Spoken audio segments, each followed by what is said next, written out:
Okay, mate. Start work on Cameron's all day, pull it down, strip it down, probably a two-part thing, but just get it ready. Now, to go back to where the Nitec MS194T as the clutch. Which one? That spring there is out of the old chainsaw. Nothing wrong with that one, but the Nitec spring broke, so they're buggered. She broke, so that was the problem. I couldn't change the saw because of that spring. I've got another clutch on the saw now, so hopefully I'll go out there and do it, but I'm sore, guys. I've been splitting firewood for the last 2 days, and if you've not any idea, every bit of wood that's split has to be picked up and thrown on the conveyor belt. So one guy, a guy at the wood yard, he rolls around onto the splitter and push them up and push them so I can split. But then they split, they fall down. My job is to pick them up off that and put them on the conveyor belt and make sure they go up the conveyor belt onto the truck.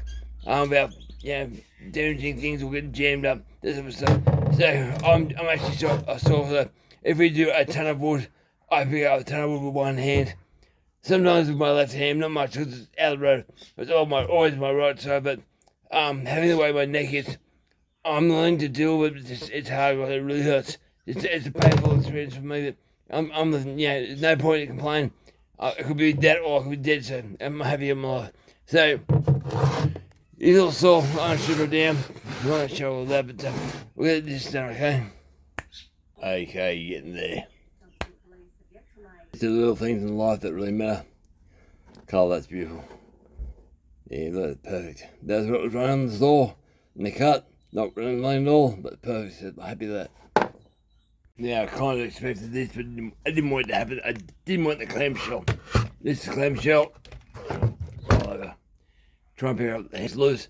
Just trying to work out each way to get this thing. There you go, it's the clamshell motor. I was hoping to do a gasket delete to increase compression, but I can't do that. It's very similar to a 25cc Chinese top handle saw, very similar. So I pulled most parts off. The side cover there, that one there.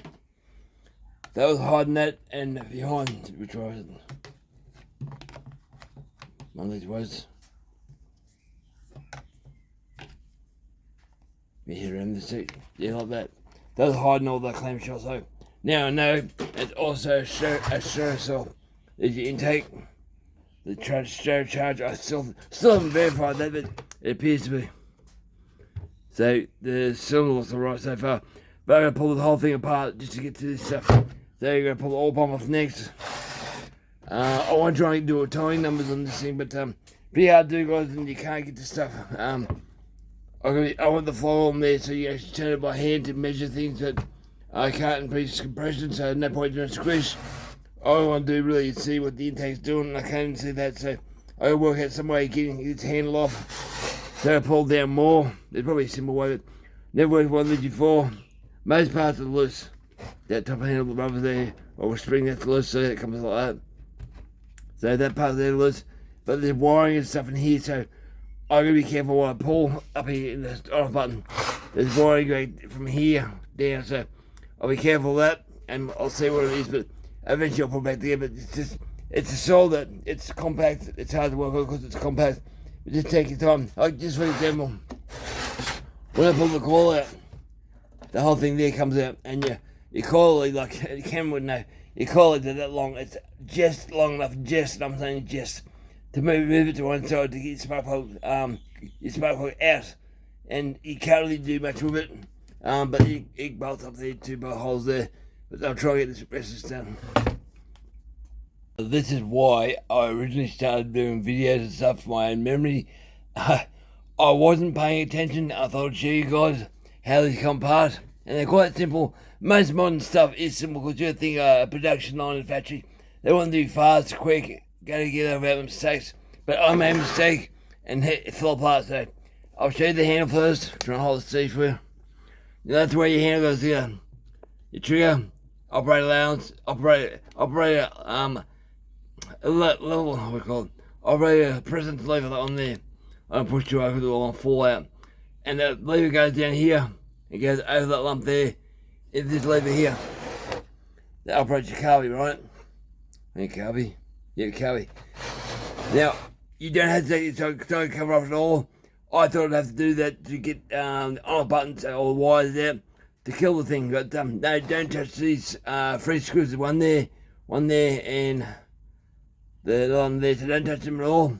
What you do is, what I had to do, I suppose, not sure if it's right or not, but you pull your fuel air vent out slowly and carefully, pull the fuel line there off that gently, and the other fuel lines on there, it's two of them there, and you pull them through that hole down here. That allows that whole thing to come loose, okay? I'll put the handle back here. And you also have to disconnect your coil and the whole part here. That comes with the handle itself. That there is for the computer to log on to see how many hours the saw has done, I think. It's a bus, I think I call them a bus. But they plug the computer into that. So be careful, don't damage your stuff. Like the soldering bits of metal in there, they're very thin. And that's how you can break stuff. Miniature program or computer, I'm not sure what it is. But that there, so I'll put that back. It's a T20. T20, so you want to keep these things in place. See, I've spent hours on saws over the years. The worst one was the Solo 654. It was quite a complicated thing to work out. Only because I found it later on it was worn out. So I'll put it back together. There's no need to pull it off at all unless you have something broken here. But I just want to show you guys where your lever sits and how it goes on. Hopefully you guys understand that. How it goes like that. So, present lever goes down, that revs, and back out here. The one you guys will pull the button and go, how do I do it? So that pulls up the so on your car, that up there. Yeah, you see it move. I'll put that back on, and I'll continue. Back together. So that whole handle assembly should come off. There's one bolt down the bottom here. New fuel tank. That part there comes down like that. Whole thing should lift off without any hose, I hope. Pulse hose. Alright, pulse line. Pulse line just there. Should be able to push it in over. Pull it out with something. How do I want to come off? Like come off the block maybe.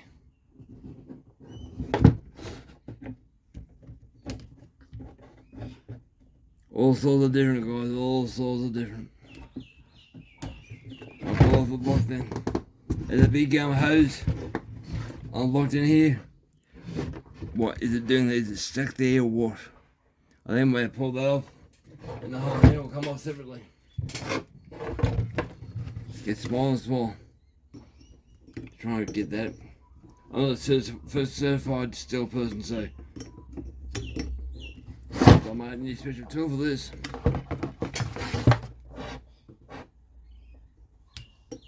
It's much room down there, guys. We're up further up then. Alright. There you go. They come off like that. Don't pull too hard, you'll break it. That's there. That's off now. What am I? Hang on now. Oh, fuel on. That'll come out there, hopefully, gently like that. And that's the handle. So they're complicated, but they're not. They're quite simple once you know how they work. Like anything, have a go. If you don't have a go, you'll never find out. So I'll keep going, guys. Go have a go. Simple, pretty simple, guys. Undo your intake boot. There's 3 screws on that. Make sure all our pieces is done and push your whole motor out sideways. I think. There you go. I think I had to put rubber joints and bushes and stuff there, but didn't have to do it all, just the intake boot. The intake boot held everything up. The bolt for the oil pump on the motor, that's the motor, guys, completely out. Not too hard. Very similar as I said before, like the 25cc Chinese top handle saw. There's your pulse line there. So pretty simple motor really. And it's straight charge ports. Can't really see exhaust much. Very similar that way too. Single ring. Looks clean though. It's got a big port though, very big port. If you look the way it is, I don't know how I'm going to get to that port, but it's going to be fun. Clean it up. I'll probably use a good sandpaper and just get into there gently. Alright, we'll pull this apart and have a look inside. You can believe it, you guys probably can't hear it. In the background there's been a dog yapping. Dog's been yapping about a week really. No one really tells the dog to shut up. He's about 3 or 4 houses down the road from me. and he just yaps in here. I've been told it's a poodle, and it's common for poodles, but the crossbred thing. So I'll pull the bottom cap off like ham-shell. So it's like half it's good. Should be. He bought new.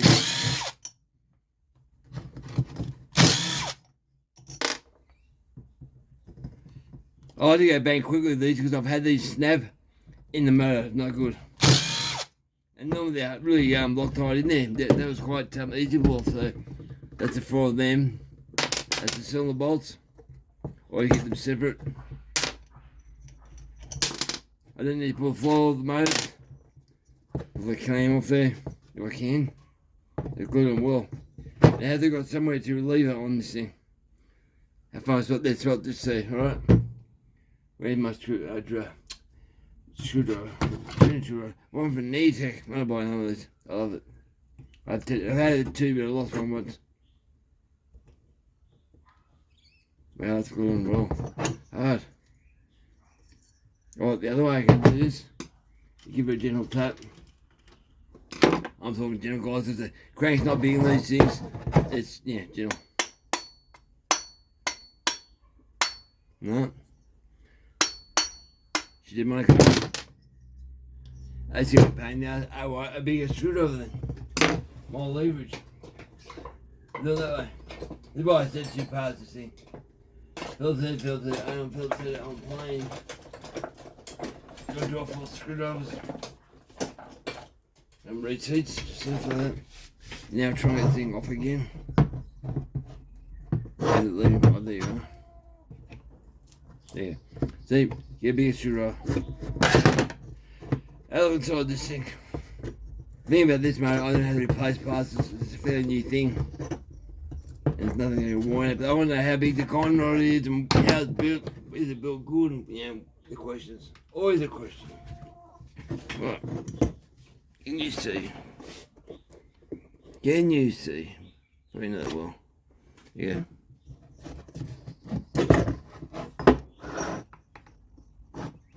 Bit of carbon build up.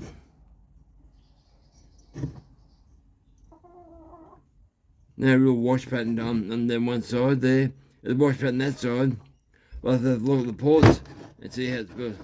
Now at this point here, always pay attention to where your cam came off of the motor. Some motors you have to put a mark there to show your front or back. This one here I can't see any differences. They've diminished the crankcase volume by putting fins inside the clam here. You probably can't see that. It's like fins inside, so when it rolls around, it switches all the air completely goes right there. You see it's there. He's trying to get most of the can. The conrod, the pressed conrod. They're still looking out. That's alright. Nothing special. Stro piston. I'm glad I made the video on that Stro, how they work it. I didn't really understand myself. I knew how they work. I knew the idea, but it starts sucking here and get to a point. You start sucking air into the crankcase, and after a bit, the air gets sucked also through here. They add fuel and air into the other side, but only air on that side through the Stro ports. It's a pretty simple idea, but adds weight to piston. So that's that. What we got for some of the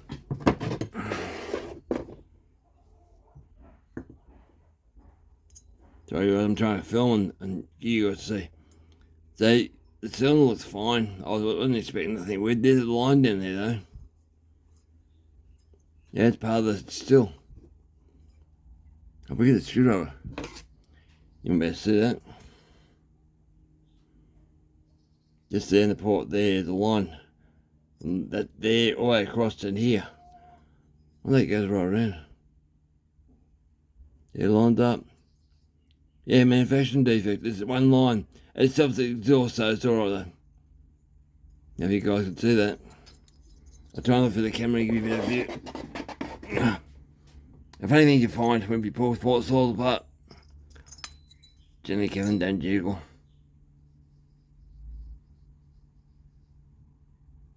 I can see, but you guys probably can't see. Just there in the screwdriver.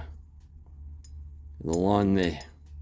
like the wind it and yeah, didn't do it right. That's your compression chamber. It's alright. There's your pulse line there, the hole. Fairly big upper transfers up here, go up here. Airflow's gonna be good. Well, I have to sit here and think about this for a while and work out how can I deal with this, how can I power it, exhaust. So there's the exhaust. So the port itself is right back here. It'll be about here on the cylinder. They're pretty hard to get to. That's the exhaust. So your exhaust air comes out here, hits that bounce and pours out here. So I don't know if I can. I'll have to play with this guys and think. Stuff like this, a tiny little bit of work, they go berserk. So that's your intake there, but just below the floor of the intake is your the pulse line. So you can't go chewing into it, because you chew into that. You hit the pulse line, then your pulse line don't work, and your motor stuff's up. You don't get that on film.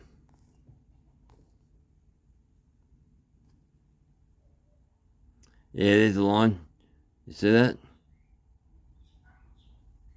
Between these two strato ports. There, you see it now. That's the line around the whole cylinder. Wow. It's quite a deep line. You can visually see that in camera. Yeah. It looks like a spider web. But they won't damage the cylinder at all. So, just one of those things I like to have a look at and see what's going on. The transfer ports to go down, that's fine. But yeah, one of them must be strato. How does that work? Okay. So it's air through here. Must be pushing it down the actual main transfer port itself. So yeah, that's weird. So it's actually pushing the fresh air of the port itself before. So how much does it become full of fresh air? Yeah, no fuel before it fires and throws up the fresh air. Blows you exhaust out and blows you exhaust with fuel and air after that. So different again. So wow, different again, guys.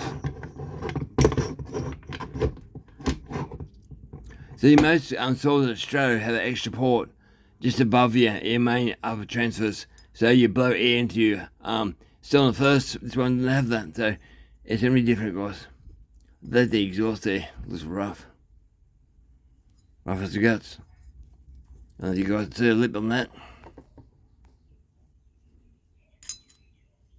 No chamfering's been done on that lip this there. I'm surprised it lasted. All lumpy bumpy on the very edge there. So I'll chamfer that. But the other ports look good. So it's a matter of working out how I can do this. I'm not even running the degree on this because there's no point. I can hardly adjust anything. I have to look at if I can go wire on this on the intake. If the Strato will allow me, can I go wire? And when it comes to that, when you talk about wire on a small saw like this, if I go 1/4 mil all up on that port there, width-wise 1/4 mil more wire, that is heaps on a small like this because it's only a small saw and a small change will change the heaps. Like with the exhaust, if I can move that, I can't really get to that easily. I've got a 90 degree, but I don't think my tool will fit in that. But I will diagram that. Guys, it's hard in your head. I'll get the diamond wheel on that and chamfer that exhaust because that exhaust needs to be chamfered. But even doing chamfering will add a little bit to the exhaust opening just a bit. I like to go wire, but can't do that. But I will change a couple of things over and make sure she runs rock and roll. And we'll see if you might have to do timing events because really that's the only option I have is to events and timing. And that itself would be like half or 1 degree more time. Being a small saw, as I said before, a tiny little bit of fuel, you can't get berserk because you do. The motor won't jump up to the tape. I love that. It just doesn't work that way. Luckily for me, this saw isn't a self-tuning setup like last phone ones, and they're still not. They have a computer where they learn to and tune themselves. So I can muck around a few things without doing any damage. It's specifically just a call. And I'd say that the computerized part of it is just a way, where's the it's just a way for them to, it's just a way for them to log onto it and go, well, that's how many hours he's done, these services due and all this stuff. Yeah, it's simple. But anyway, I'll start some work on this thing. Hope you get to get soon, but yeah, I'm busy guys, life, it's so many things going on in my life right now, it's hard. And not long down the road, winter will hit us. We get hugely cold here. You watch a Tin Man, he's running around 25 degrees below zero. If we don't have that, we'd be lucky to get, I think one year we had 5 degrees or 6 degrees below zero. And that was cold for us, but it froze the water lines and all that. But we don't get that cold. Lucky here, we might get a couple of nights a year below zero, 1 degrees, 2 degrees at most. But still for us it's cold. Most of the year we're floating around at 30 plus degrees, so summertime, I'm here now. Australia's been bloody wet, meant to be a dry, hot country. Normally, as I grew up, it is, and at the moment, it's wet. I'm humid, I'm sweating my ass off in the shirt here, because it rained yesterday, rained a bit last night. It's constantly sprinkling, grass keeps growing, I've got to do lawn mowing, there's things to do. Anyway guys, as usual, thank you for watching, and listening to Mum and Old Man. Alright, over now.